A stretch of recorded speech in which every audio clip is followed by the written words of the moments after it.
You are listening to Investing Matters, brought to you in association with London South East. This is the show that provides informative, educational and entertaining content from the world of investing. We do not give advice, so please do your own research.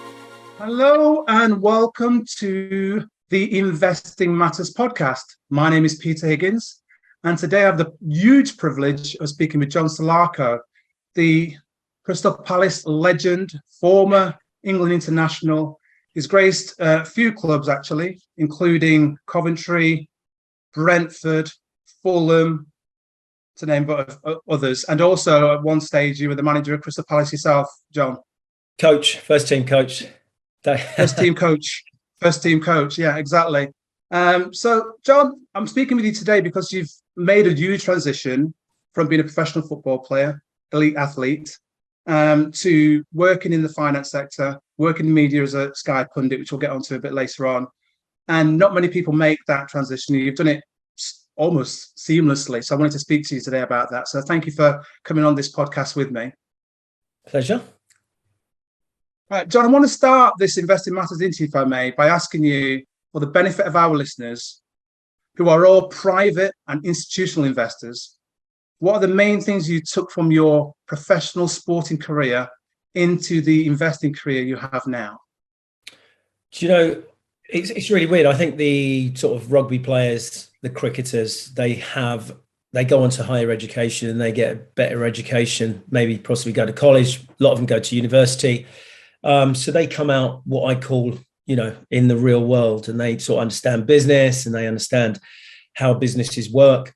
But one thing I did sort of, and I think that we can do it a lot better for footballers to have better education. I think we will follow the American system. When you watch the draft, they have to go to college, they have to go to uni, they need to get a degree, they need to keep in with them. And they come out at like 21, 22 years of age.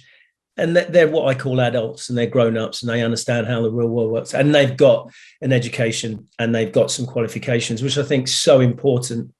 And probably where football really misses out is footballers are just in this sort of cosseted, and they sort of live in this real, in a world that is sort of closed from the real world, and they're locked away. So I don't know how we're going to address that, but I think for myself, I think you're lost in this world of sort of just playing football, and they just want you to concentrate purely on football. And I can remember Steve Coppell promising my mum that I would continue my education when I signed as a 16-year-old, as an apprentice. So they were like, yeah, we'll get him to do his A-levels, and we'll get him further education. Of course, no one bothers. For a lot of players, when you're an apprentice, you perhaps go to college one day a week, one afternoon a week, and you go and spend sort of a couple of hours in a classroom where you learn how to write a check, how to open a bank account, how to write a CV, and just basic things that you would think kids would know, but they don't, and players don't know, let alone about commerce, about logistics, about IT, about marketing and how the world really works and where you might fit in, let alone the professions, So, there's this massive conversation for footballers, you retire between sort of 34, 36. And, Stevie Coppell always used to say, he said so importantly, football's just a stepping stone to the rest of your life. And for 90% of footballers, it is, even if you have a career, you're going to need to go and do something else financially, but you're going to want to do something else because you've got so much life left to go and explore and do. So it should be a wonderful grounding, as you take it as a positive. So, I was very lucky. I was unfortunate in a sense where when it was really my time, I was playing for England, I was going to move to Italy, I started learning Italian, Serie A was the place to play. And I injured my knee. I ruptured my cruciate very badly, and I ended up in West Hollywood having an operation. Came back, I was out for 10 months, and unfortunately, I was back playing for 6 months, back in the England team, and it went again, and I was back to West Hollywood, had it done again, and I was out for 10 months again, and really just kind of missed out on my time. That was the time to go to the European Championships in Sweden, to go to the World Cup in USA '94. So I suppose in a lot of ways, that was really, really so hard to take. But what I did do was, I sort of got a phone call, I sort of started doing television and started working for Sky. And I sort of said to Sky, look, if you need anyone, I'm at the training ground, just call me. And I literally, I used to laugh with Andy Gray and Richard Keys because I became Bogner.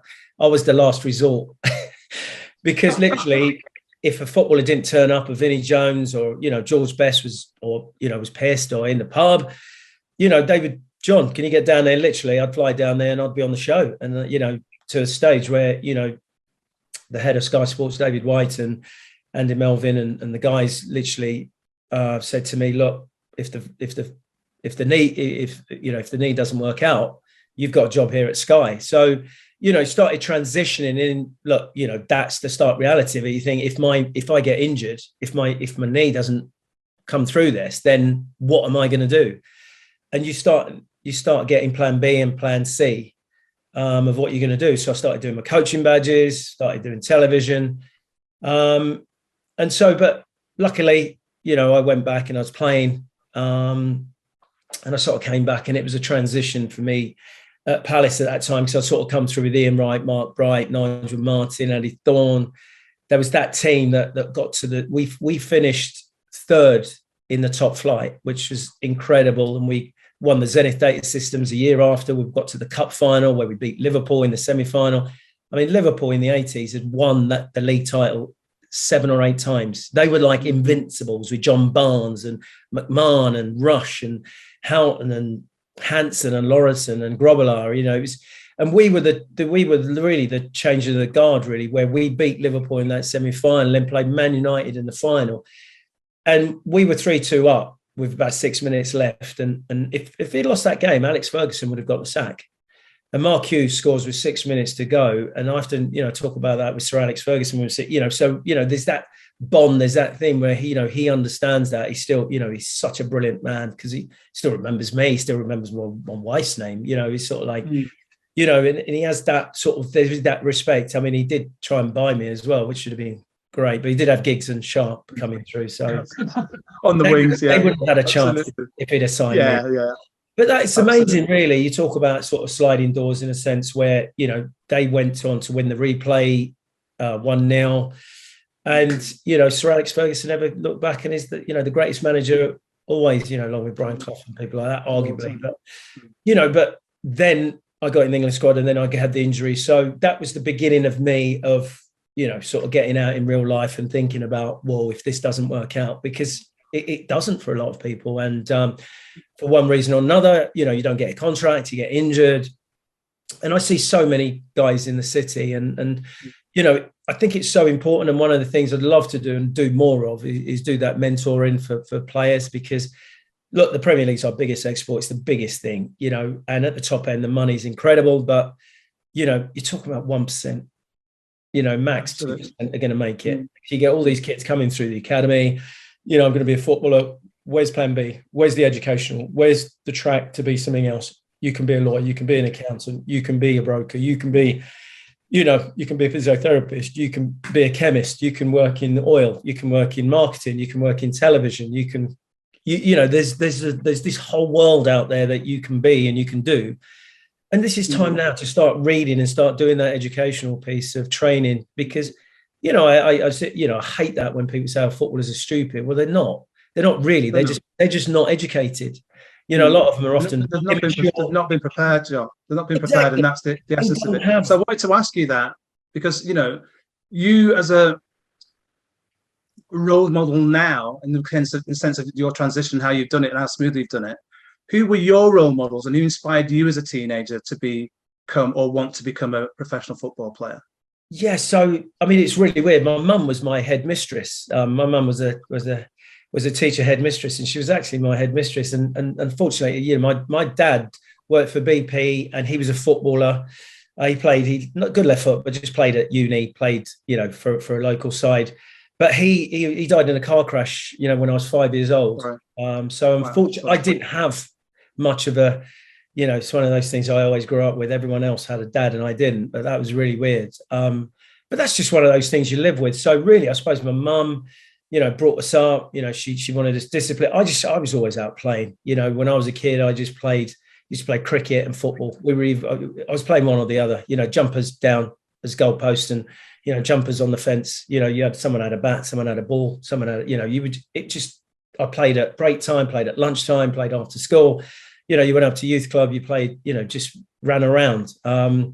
So, I mean, my first idol was Daley Thompson. So, back then there wasn't really a lot of football. There was Match of the Day, but you'd watch the Olympics and you'd watch the Commonwealth Games. And, I was so inspired by your Steve Crams, your Vets, but Daley Thompson was the man. He was the athlete. He was the gladiator that was my first role model.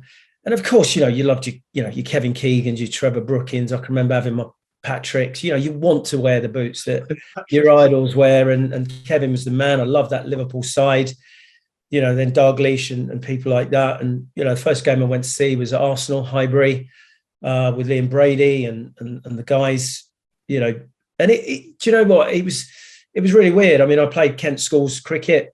Funny enough, Kent never picked me for football. I played for Surrey, but I just always had a determination. I mean, I was brought up in a council house. We had 5 kids. I had 3 brothers and a sister. I'm the second youngest, so severely bullied and battered. And it was just.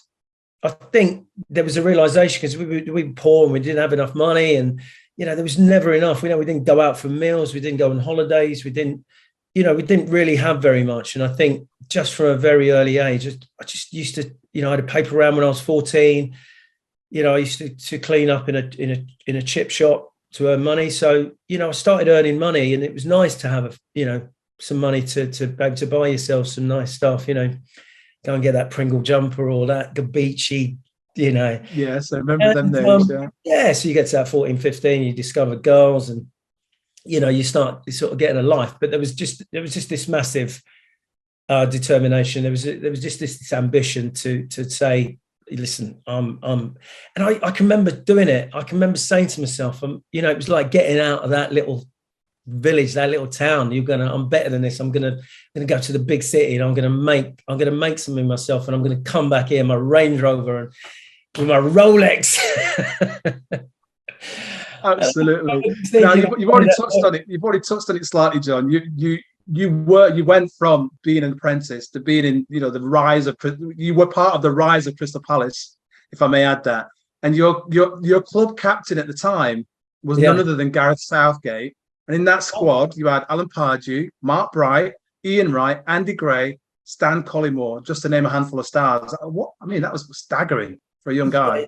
No, it was incredible, because what really happened there, Stevie Coppell came. He obviously finished at a very early age, but he brought a squad together. He got rid of the old squad, and Brighty came in, Pemberton. I mean, the original captain, Jeff Thomas, and then you had your Andy Grays and Yandy Thorns and Eric Youngs. And Gareth was a year younger than me as an apprentice, and he was coming up. So I came through Richard Shaw, and then we had that immense success. As I say, the rise of, sort of getting into the big flight, top flight, and the lads just flew. So, and then obviously we had the next team, obviously once I remember when Ian Wright left, it was almost like when JFK died or Elvis died, just remember where you were when you heard that news that Ian Wright had moved to Arsenal.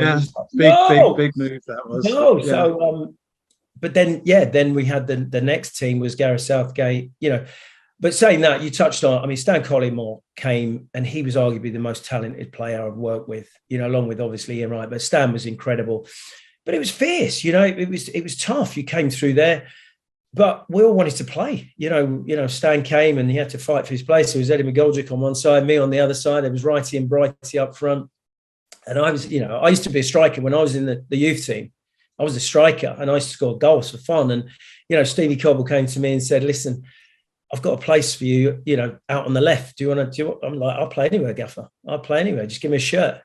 And I had to say, unfortunately, because they were so good, I ended up sort of staying out there. But every now and then, Mark Bright would get injured and I'd play up front with Wrighty, or, and I used to say to Wrighty, we don't need a big man. Just need 2 quick, skillful men.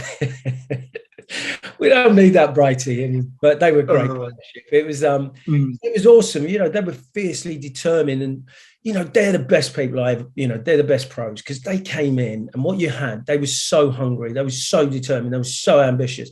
Righty was so effervescent. He was so charismatic. And he just came in every day and he'd be like, did you see Ronaldo? Did you see what he did? Did you see that Barcelona game? Did you see Real Madrid? Did you see? And we'd be practicing those tricks. We just lived and breathed football. And we were so hungry he was just so determined and so, so fired up for success because he'd come late. You know, he came to Palace when he was like 21. He'd been rejected. But he just had this fierce ambition to be a footballer, and when he had his opportunity, he took it and just embracing it. What you say with people like Southgate, not the most talented player, but he took everything on board, like all the sports science, all the psychology, all the nutrition, you know, everything, the stretching, the yoga, he used everything because he's, really bright boy, as we can see now. He's gone on to be England manager. But as you said, when you look back at those squads, when you think Alan Pardew went on to be a manager, successful manager, Brighty's had a very successful career. Wrighty's had the careers that these guys have had. Gareth Southgate's England manager, so many success stories within that. Jeff Thomas with his foundation, and incredible. Is he Sir Jeff? He should, his knighthoods and stuff, and what he's got to do with his foundation. And when you look at how good Nigel Martin was, arguably the best keeper I've worked with, just incredible talent. It was so much there. An incredible sort of 12 years at Palace that encapsulated two different teams. So special. So I want to go back, if I may, because you said, when I was growing up, my mum was working, but wasn't brought up with a dad because he obviously sadly passed away. We didn't have very much. Do you recall that first professional salary that you got and what you actually went out and bought? Not obviously the tag labels and all the rest of it, or the Rolex, but what did you buy, John?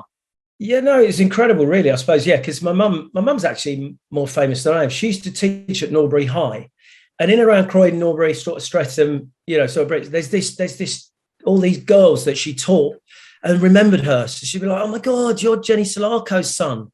Yeah, okay. Yeah, how's your mum? She's great. But I can remember when I signed apprenticeship, what they used to do is you would pay £50, your mum got £50. And then when you sign your professional contract, I think it was something like £200 a week, and then that comes to you. So when you're an apprentice, you get this. And do you know what? It's amazing, really, because I lived in Westerham in Kent, and so I was like miles away, and the training ground was at Mitcham. You had to get a bus from Westerham, an hour and a half to Croydon, to walk across to West Croydon to get a train to Mitcham, and then walk down to the training ground. It used to take about 2.5 hours each way. Dedication. Minimum. Dedication. And but what it was £100 for my fare, and you got paid a month. You had to work a month to get paid. So that first month, I was washing up in a Chinese restaurant on a Friday and a Saturday night, £12.50 a night, to make my £25 a week. And that month, and it's funny that did actually, because on a Friday and a Saturday, where you had to wash up was near where the door was, and every time the waiters went in and out, everyone in the restaurant could see you, and you'd look out, and I was just so embarrassed. I was like, do you know what? I've got to do this, but I was like, oh, look at that poor lad washing up. I was like, do you know what? I ain't gonna be washing up for long. I'm not washing up. This isn't me. It's destined for better things than this, and that gave me, sort of little things like that. I just think I do a bit of labouring. But yeah, I did that for a month, which I loved. The food was great, but again, in your head, you had to do what you needed to do to get to the end, because mum couldn't say, do you know what I mean? Here's that £100 to. And in a way, I kind of look at that, and we had a team of that. You had a team of fighters. You scrapping, you come off the street, you got that toughness, you got that ruggedness. I used to cycle to school. From Westerham, about 6 miles, 7 miles. You kind of get fit, you kind of get tough, you kind of have a mentality that is going to get you through, and that's a weird thing that kids don't really have now. The South Americans have it, the Africans have it, the Eastern Europeans have it. They have that rugged, they have that, bit of real tough life. Whereas our kids have got the ability, but just maybe things are just too easy for them. It's you're on big money before you even know you're born, and it's easy to get into a comfort zone and just, do you know what I mean? And it doesn't mean exactly much. If you're a Didier Drogba and you're sending money back to Ivory Coast, if even a Zinedine Zidane, who off the streets of Paris, if you look how successful France have been, and because they've come off the back streets of Paris and from Morocco, and they're thinking about those Tevez and those South Americans, the favelas in Brazil and Argentina and Chile, and when the South Americans know they're brought up on the streets and they're tough, so they, the Eastern Europeans, they know what it's tough, and even the workforce, you see there's just a different kind of work ethic where there's this apathy and don't really want to put a good shift in and a good graft, and we have to bring these people in to do the jobs that we don't hear, which it's all kind of that societal issue. So anyway, sorry, I'm digressing. No, it's absolutely fine. I wanted to say, because you touched on a really important point there, because of the lack of guidance and sometimes education as well. During your football career, John, what, if any, guidance were you given regarding saving or investing, outside of your mum being some guidance regarding that? Yeah, do you know what? Nothing. So, I mean, it's really quite disappointing, and it's one of those elephants in the room for the lads, in a sense where you are very reliant on your family, you are very reliant on who's around you to give you that. So, no, I mean, I sort of, obviously, I can remember my brother saying, sort of like on 200. He said to me a funny thing. He says, "Oh, the more you earn, the more in debt you'll be." I was like, "No, you won't," and it's so true. It is true. The more you earn, the more you spend. The more you get your credit cards and you get your. I can remember because my sister had a job in the city, so we said, right, we'll buy a flat at East Croydon, and I was about 18 at the time, and I think the first contract was about £200 a week. Then I think I went up to £1,500 a week. I think something like that, which I thought, oh my god, this is great. And I can remember buying my first flat, and I was going to buy it with my sister, and then my sister then said she didn't want to work in the city anymore. She gave that job up, so she didn't. So I had to make this decision whether to buy this flat on my own. So I did. And I can remember the interest rates were 7% at the time. And within 6 months, they'd gone to 15%. I know we're all screaming at the moment. It's gone from nothing to like 2% to 3%. Then it was 7. It went to 15. My mortgage doubled. And I can remember going to Steve Coppell going, I can't, I'm struggling here. And he's like, well, do you want to sign a new contract? I was like, well, what are we thinking? And then I was, spoke to my agent. He was like, no, we're not signing that. And it's like, so I said, look, just wait, just see the season out. And I was like, but luckily we had the cup run. So I was getting some bonuses from the cup run. And so, but it was a real struggle. It was a nightmare. It was like, for that 6 months, I was struggling to cover everything. Because I think the one thing that I always say to people, which is really weird, but, you pay 40, 50% tax, so, you're PAYE. So, you sort of, the way it would work is if you're on £1,500 a week, you'd be like, you get £1,000 a week in your wages. And then 500 would be like, you'd get that once a year or twice a year as sort of like as a signing on fee or whatever you call it. So, if you were on £4,000 a month and then you paid 40% tax, it leaves you with 2,400. If your mortgage is £1,800 and, your bills, and like everyone's doing at the moment, bills through the roof, you got your mortgage, you got your car, you're not thinking about holidays or Rolexes or, you just said, what did I buy? You're like, well, I bought a flat, and they got into more debt. And funny thing was, I think I bought it for 65,000 and a year later, it was worth about 55. So it's like, right, so you also had the depreciation as well. Crikey. Yeah. So that was a crazy time. So but with that, then, no one gave you that advice. Even I can remember, there was no PFA. There was no, I can remember when I had flat. I can remember someone came in and sold me an AVC or something, and then.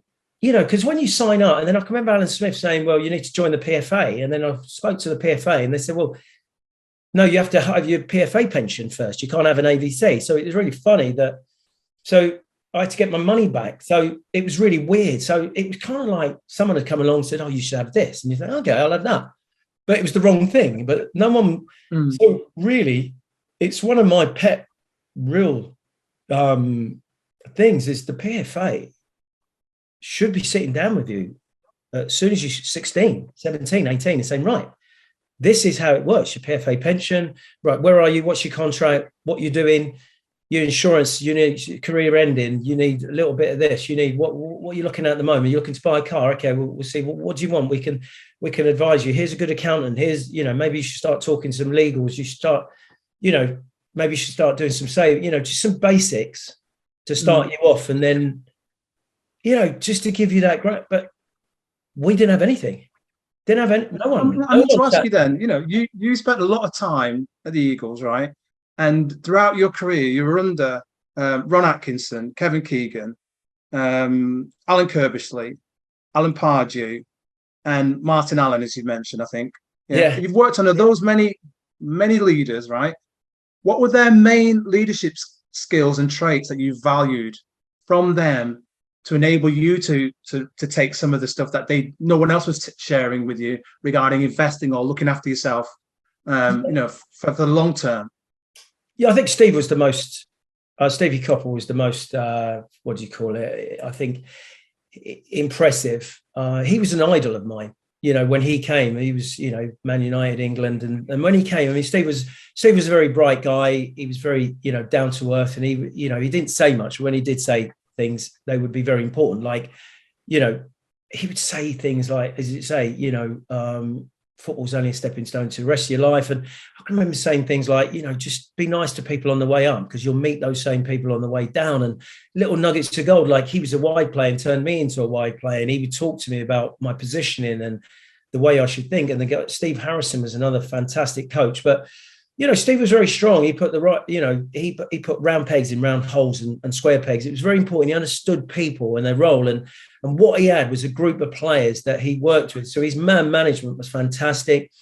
And he talking with the players like Righty and Brighty and creating relationships and keeping things very simple. And then the tactics were always spot on to where we were and who we were playing up against. And he was very good like that. So, Ron Atkinson was completely different. He was a big, flamboyant character, didn't coach, but was very good man management and made you feel really great. He'd be like, you're a great player. He'd be playing, if we play Man United, Giggsy, I'd have you all day long. I'd have you guys. I wouldn't have, I can remember him doing a team talk at Coventry once and we were playing against, sort of Liverpool, Jamie Redknapp, Fowler, McManaman, all those kind of players. And he just looked us all in the eye and said, I wouldn't swap one of you for any of them. Your guys are better than them. You are, and we went out, we beat Liverpool 2-1 at Highfield Road, but we had Darren Huckley, we had Noel Whelan, we had Richard Shaw, we had Kevin Richardson and Gary McAllister. We had good players, just believe in yourself, Peter Unlove. And, that was a great side. And it's really weird. And I came down and I signed for Kevin Keegan. I nearly signed for Kevin Keegan at Newcastle, but they ended up signing Ginola instead, which I was gutted. They should have signed both. Oh, you were hurting. They could have signed both of us. I love David Ginola. He's one of my favourite players of all time. And then I finally signed for Kevin at Fulham. And that was really weird. Again, another idol, but he was another guy, didn't coach. He was a man manager and he was very strong. He just made people feel on top of the world. He made you feel like you were the best player. And again, another great side, Pesky Salido and Paul Bracewell played with Peter Beardsley, Kane.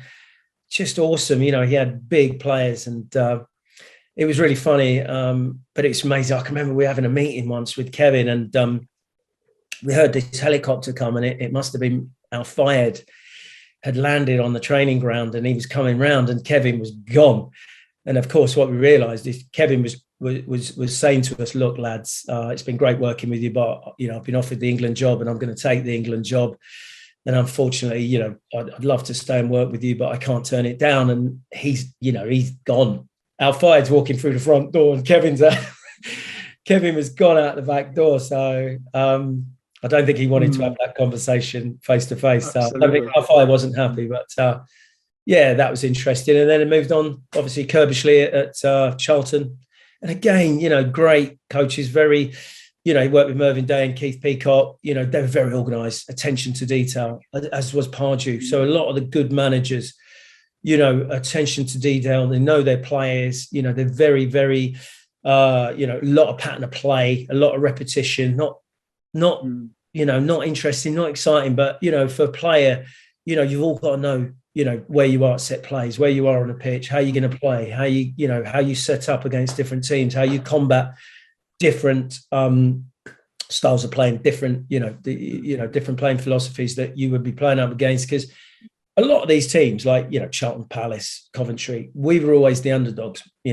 9 times out of 10, if you're playing against the Liverpool's, Man United, Tottenham's, you stop them playing, and then somehow you hope one of your top players are going to produce something. So, I think that's what my takeaway was. I'd love to have played, for one of the big teams. I can remember when Wrighty went to Arsenal, they just said to him, he was running all over the place and tracking back and, sort of working like he had to do when he was at Palace.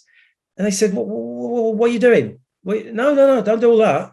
You get up there and score goals and we'll do all that.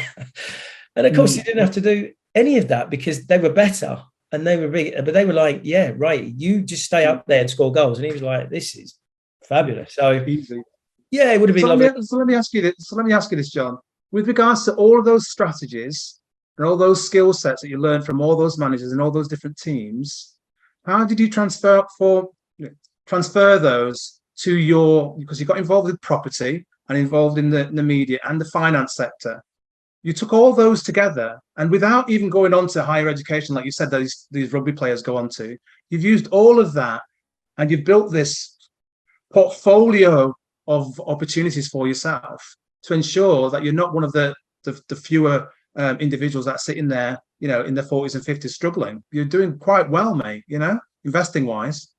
Do you know what? It's just streetwise. It's just having a good sense of what life's about and the way the world works. And I think, there's so many principles within that, as you just said, what you have to do. You have to be disciplined. You have to be hardworking. You have to eat right. You have to think about what you do in the opposition, your role within a team, and the communication aspect of it is where you need to talk to your teammates. You need to understand, it's like, you have to understand what your position is within that team. So, and as I said, I think when I got injured, it was a case of looking at the world and thinking, well, okay, this might not work. And then you start thinking, actually, how does that work? And start getting involved with other things. And I think that obviously gravitated towards some of the friends I met. A friend of mine, Terry, he had a photocopying business, IT business.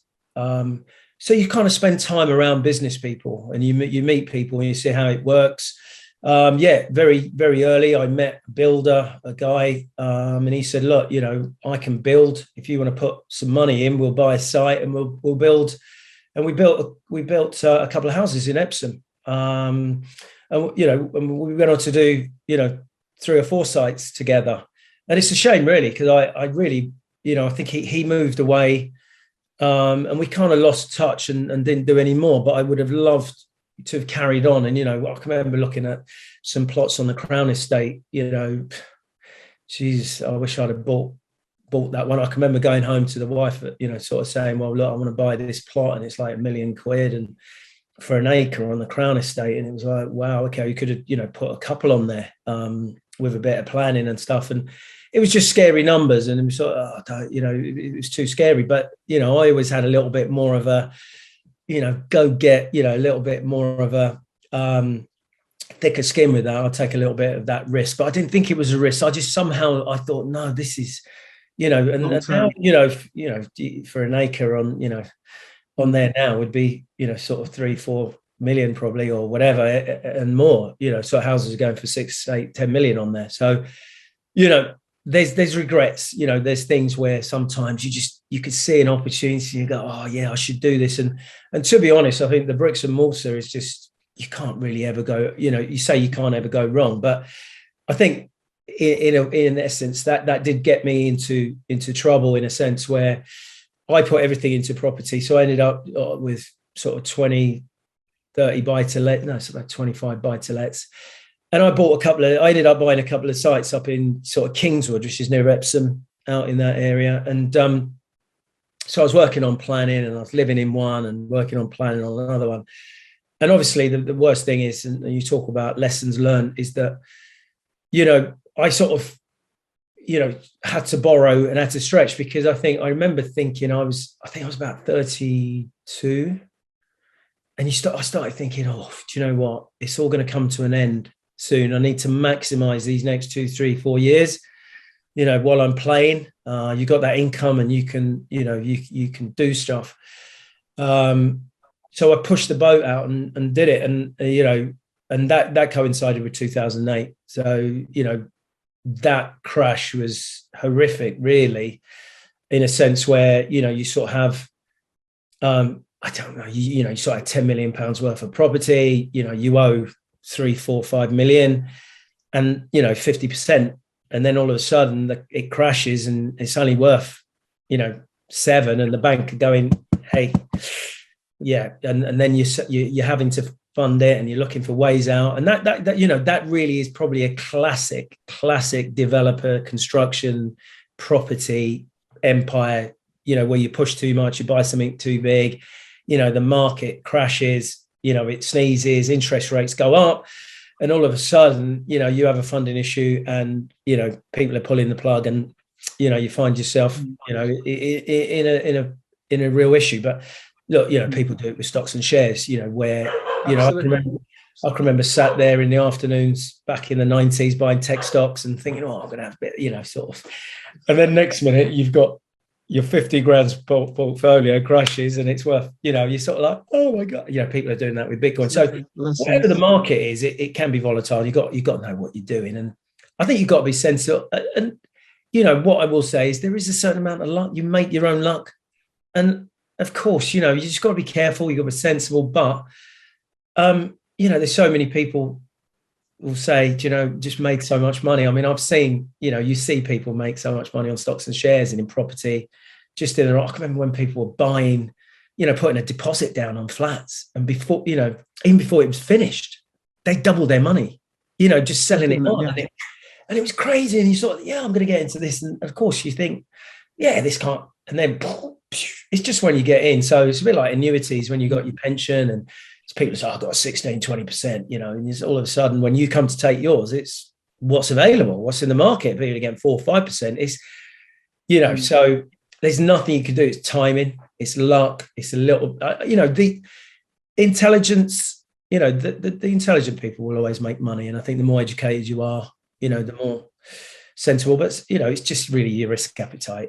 Sometimes you just got, you have got to be in the right place, like just with life, who knows, by the grace of God do we go with, with your health, with things. So, life is like that so much, but in all honesty, the more, the more educated you are, the more intelligent people will always make money.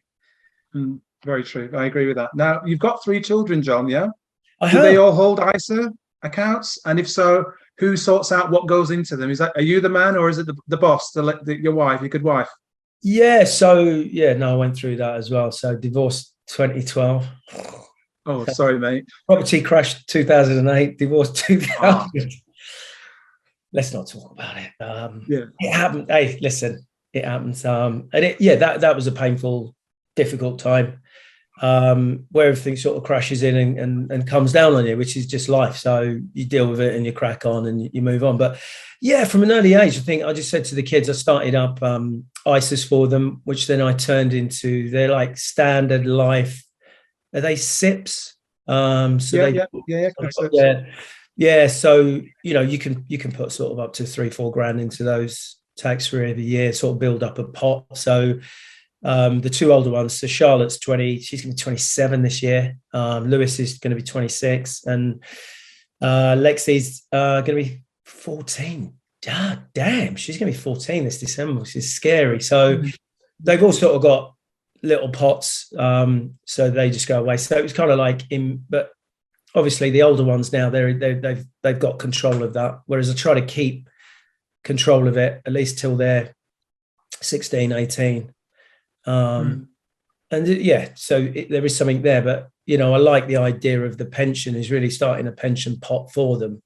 So, that's building up, and they don't have to massively worry about contributing too much into that, but whatever they put into that will be in there for them. It's just that initial start.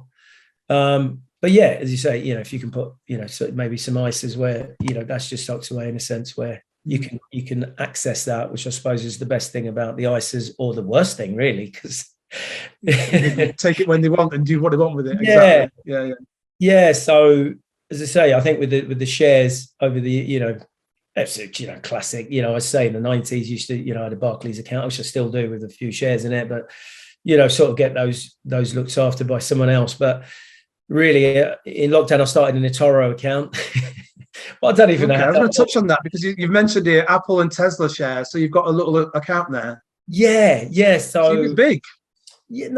So just it's just a couple of grand here and there where you sort of thought I'd buy those, but I don't even know how to keep an eye on it. And I did an eToro event at Palace. They're one of the sponsors now. I was hoping they would sort of sit me down and sort of show me how to use it properly, but I need someone like you to show me how it works and how I can maximize accounts like that. And it's playing with it. I'll be on the blower after this, mate, and we'll sort you out. Yeah. And it's just sort of playing with it and dabbling, which is more out of fun. Someone will say to me, look, obviously common sense, or you read something, or someone will say, look, Apple are bringing out a watch, now's the time to buy it, or Tesla, are producing batteries for other manufacturers. They've got the market cornered right now, and it's just different things. I mean, I do work for a couple of companies where, and amazingly, sorry, I mean, I'm a bit wary of time of going too much, so, people have come to me. So I'm an ambassador for a couple of companies, and one of the companies I work for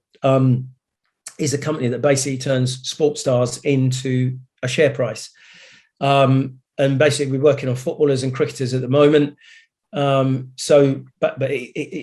only trade in Africa, Asia, South America.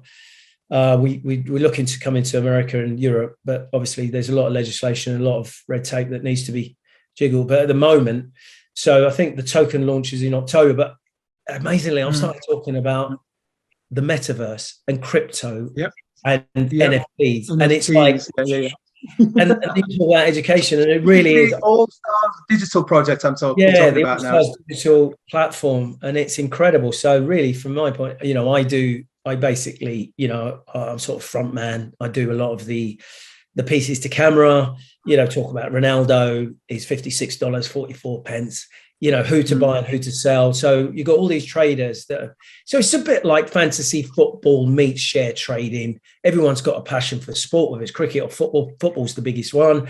So, this weekend I do like a coach's corner, so scouting reports. So I'll highlight a couple of youngsters that you may look at, maybe Harvey Elliott at Liverpool, maybe someone at Paris Saint-Germain or Juventus, because we cover the 5 leagues, Liga, La Liga, Bundesliga, the Premier League. Excellent.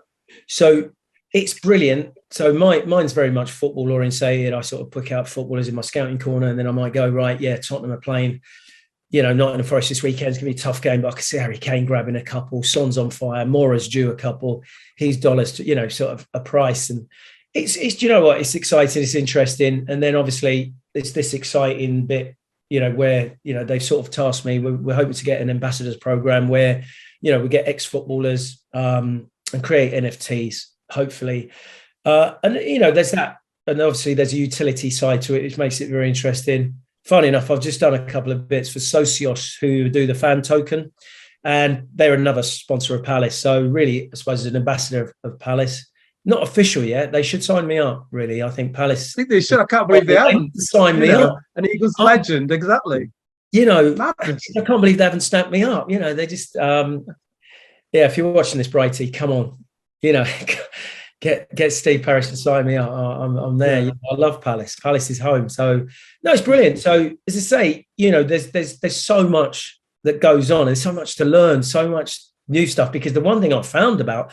I know nothing about crypto. 6 months ago, I knew nothing about crypto. I knew nothing about NFTs. All I knew, there was, Bitcoin, Ethereum.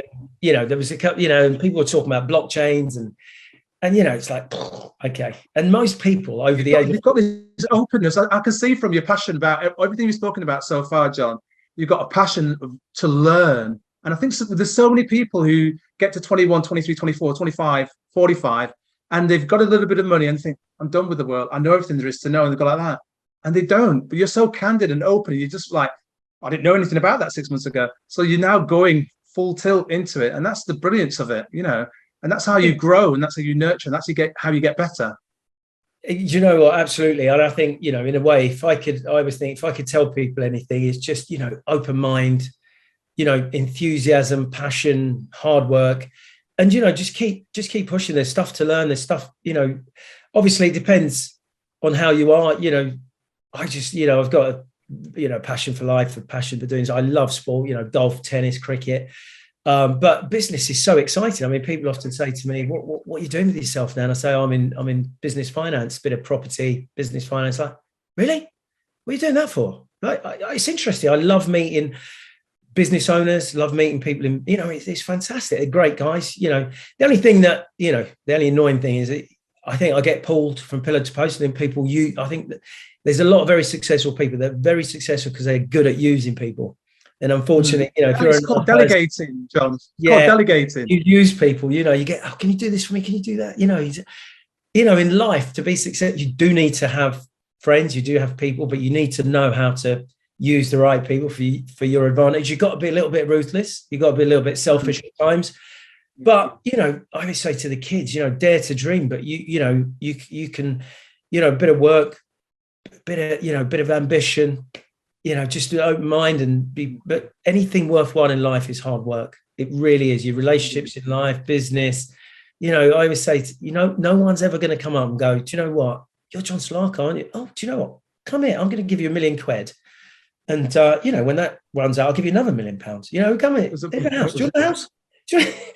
And in a way, with footballers, look, they're winning the lottery now. They're winning the jackpot, signing these contracts. 4 or 5 years of that money, you are done. But no one comes and gives them something. It's just if someone gives you 20 million, it means you're worth 60 million to them. You're worth that. You're whatever. So they're not worth that. Well, they're worth it. If someone's prepared to pay something for you because they know you're going to bring value.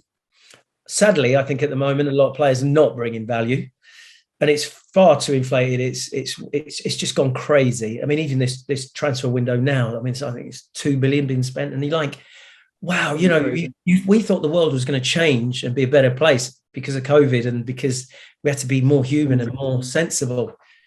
It's got even worse. It's like we come out of that and it's like we walked into a war, everything's skyrocketing, and it's more about money and profiteering than it's ever been. So it's quite scary in a way. But I think I think the amazing thing is football is a working man's game played by working class lads, and again, mainly there's that, whereas as say cricket and probably rugby, there's probably a more middle class to upper class, and there is a higher education and more of a business orientated, which would be nice to bring that into football. And I think there's a massive piece to be done where there needs to be more of a roadmap and more help for these kids. They've been brought in at 6, 8 now, sold a dream, you're going to be a footballer. And sadly, as I said, 1-2% are going to make it, have a career. And the way they're so disillusioned that they're not going to make it. But the one thing I would say is those principles, that's been in that dressing room and learning, that ambition, that drive and that training and, that desire and those principles that you take into your football are the same in life. So, just keep that passion, keep that enthusiasm. You just got to find something else.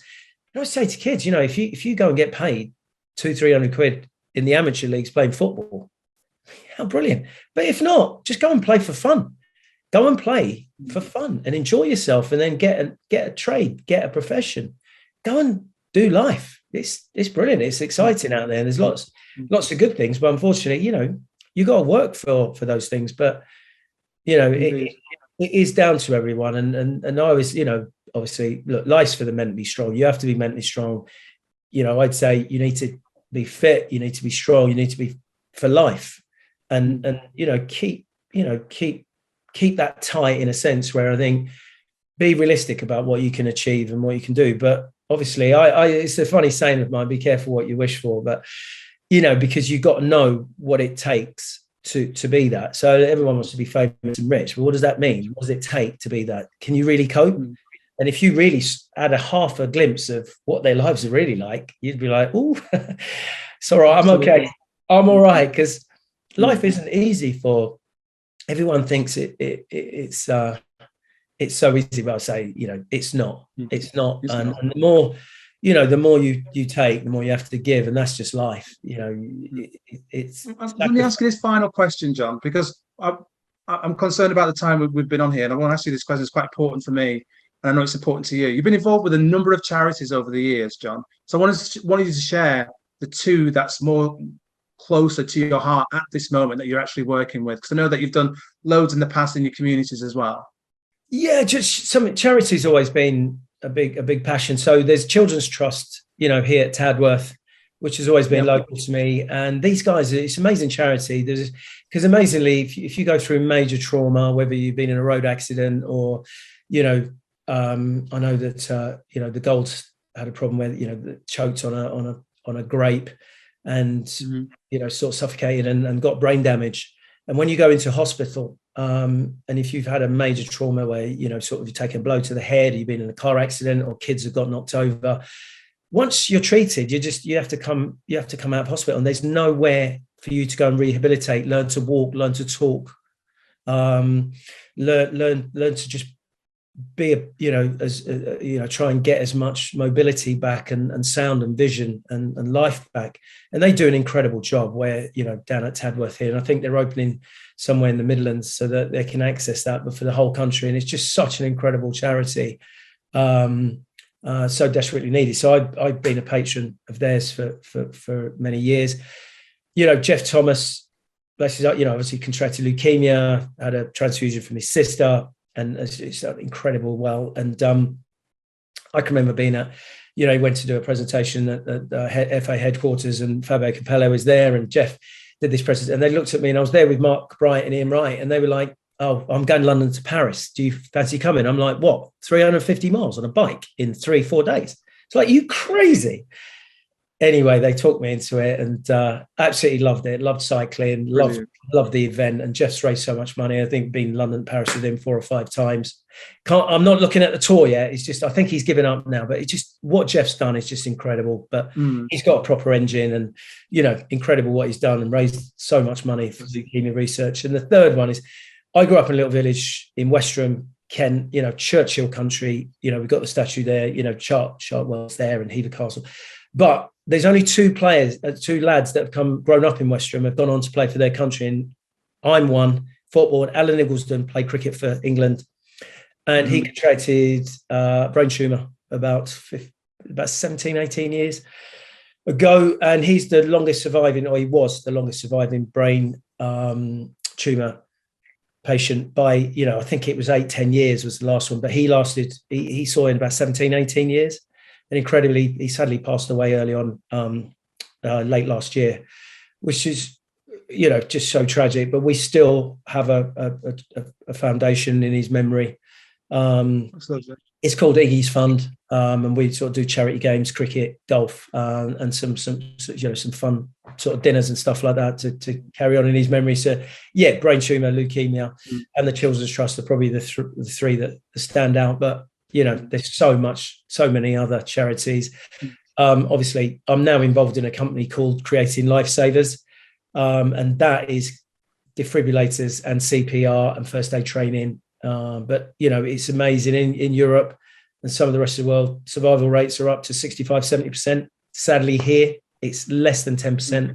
So unless we get the devices out, unless we have the CPR training and the awareness, sadly, people keep dying. And I don't know why it's hit football so much, but I'm thinking about Ekiog, I'm thinking about Justin Edinburgh, you're thinking about Glenn Hall survived, survived, but tragically. And Ericsson more recently. Yeah, we're losing far too many people. Obviously, Ericsson's a big one. Mwamba started, Ericsson on a football pitch, but he's back playing in the Premier League with the.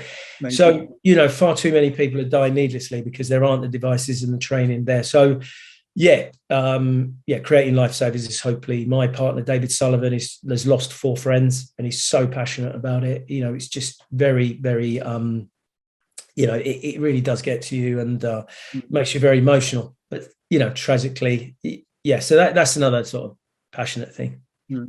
No, thank you ever so much for that, John. John, what I'm going to do is I'm going to add all those names to the write-up when I put this together. But I just want to thank you ever so much, John, for coming on this Investing Matters podcast with me. So to everybody, that was John Salako, Crystal Palace legend, Eagles legend, finance and media consultant. You can find him various different platforms, doing commentating on sports still. And he'll be looking into the metaverse and NFTs going forward as well, John. So wish you all the very best with everything, mate. Incredibly. Bless you. Thank you very much for having me, and God bless you, and take care. Thank you very much, John. Take care. God bless, mate.